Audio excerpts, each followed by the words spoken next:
Vote থেকে মন্ত্রণালয়ে সবখানে এক কথা, সম্মান আর নিরাপত্তার জন্য টাইগাররা ভারত যাবে না।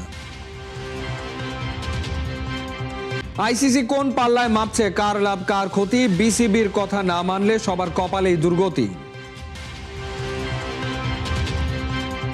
এখনো মরিচা ধরেনি নাসির হোসেনের ব্যাটে, নোয়াখালীর বিপক্ষেই কি শুধু এমন মিরাকল ঘটে?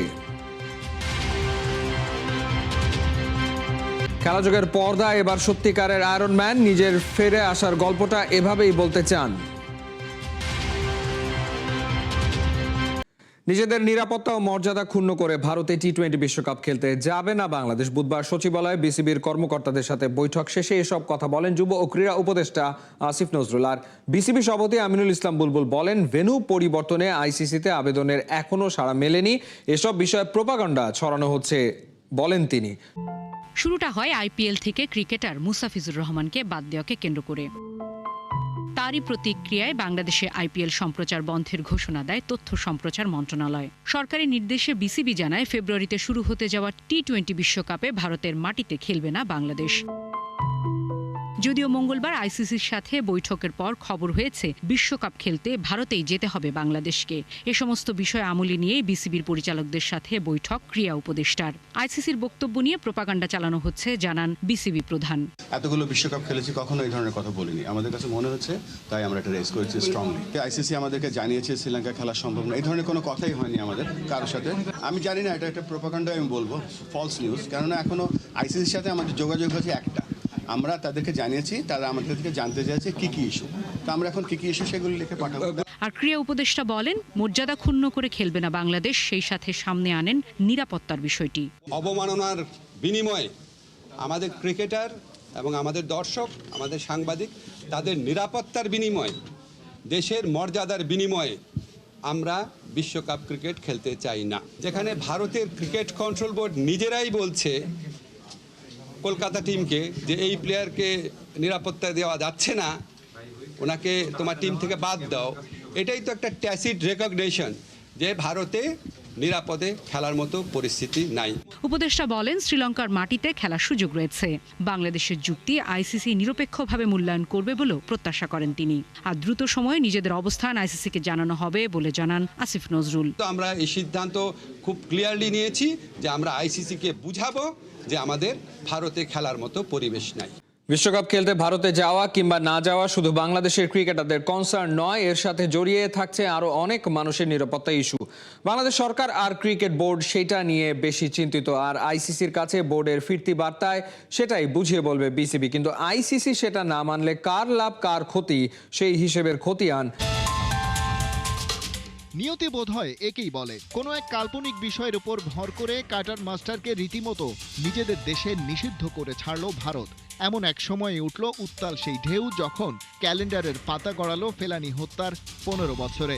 দুই দেশের জাতীয়তাবাদ কেউ কাউরে ছাড় দিতে নারাজ, কিন্তু কূটনীতি পাড়া তখন কমিয়ে আনার চেষ্টা করছে দুই দেশের শীতলতা।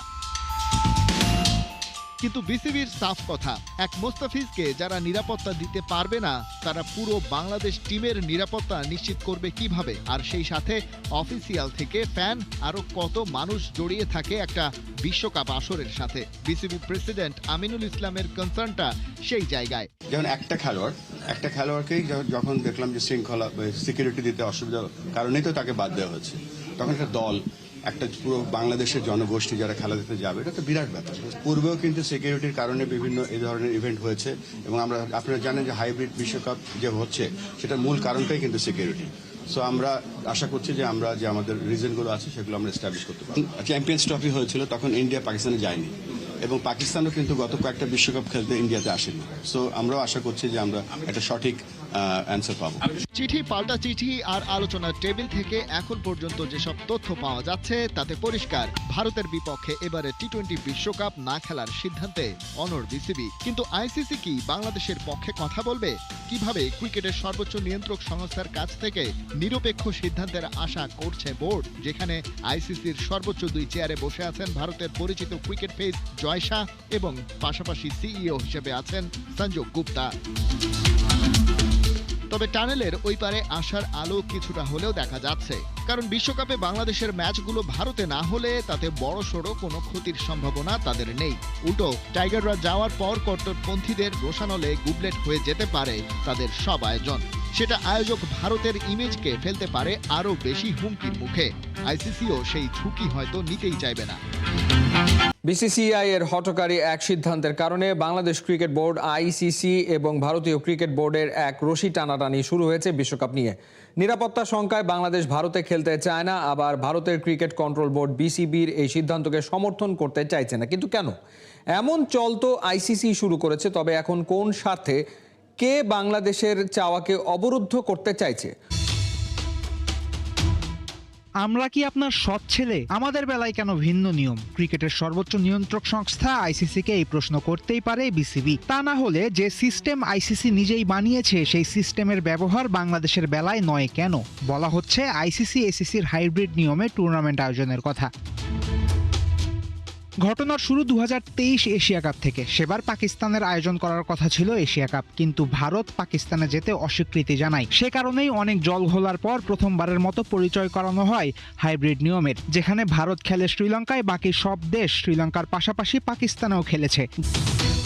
কোনো ধরনের উস্কানি ছাড়াই নিরাপত্তা হুমকিতে যখন মুস্তাফিজুর রহমানের আইপিএল খেলা বন্ধ করা হয়, তখন স্বাভাবিক এবং যৌক্তিকভাবেই বিসিবি অন্য খেলোয়াড় সহ বাকি সবার নিরাপত্তার প্রশ্নে ভারত যেতে অস্বীকৃতি জানিয়েছে। সহজেই শ্রীলঙ্কায় সরিয়ে নেওয়া যায় বাংলাদেশের ম্যাচগুলো, কিন্তু এখনো পর্যন্ত ইঙ্গিত আইসিসি এমনটা করতে চাইছে না। বরং বাংলাদেশের প্রতি পরোক্ষ হুমকি, ভারতে না খেললে ওয়াকওভার পাবে প্রতিপক্ষ। সবশেষে আন্তর্জাতিক টি-20 খেলেছেন 10 বছর আগে, জাতীয় দলে নেই তাও হয়ে গেল 8 বছর। তবুও নাসির হোসেনের ব্যাটে মরিচিকা ধরেনি এতটুকু।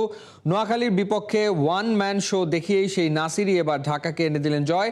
সেঞ্চুরি মিস হলেও দলকে জিতিয়ে মাঠ ছেড়েছেন সেই পুরনো নাসিরের নতুন ঝলক তুলে ধরেছেন। বিপিএলে একাই নোয়াখালীকে করলেন ছাড়খাড়। সিলেটে এদিন নাসির কেমন তাণ্ডব চালিয়েছেন তার একটা উদাহরণ হতে পারে নোয়াখালীর বিপক্ষে ঢাকার পঞ্চম ওভার। বোলিংয়ে তখন নোয়াখালীর মাঝ সাদকাত, কিন্তু একই অবস্থা। বোলার প্রথম 4 বলেই হজম করলেন 3 বাউন্ডারি আর 1 ছক্কা। মাঝ সাদকাতের এই দুর্দশা যেমন অবাক করেছে, তার চেয়ে বেশি অবাক করেছে ব্যাটারের নাম, যিনি তাণ্ডব চালিয়েছেন। তিনি আর কেউ নন, নাসির হোসেন। সেই পুরনো নাসির, সেই পুরনো সব মারকুটে শট। শুধু ওই ওভার না, মাঠ ছাড়ার আগ পর্যন্ত গোটা সময় এভাবেই বল বারবার আছড়ে ফেলেছেন বাউন্ডারির ওপারে।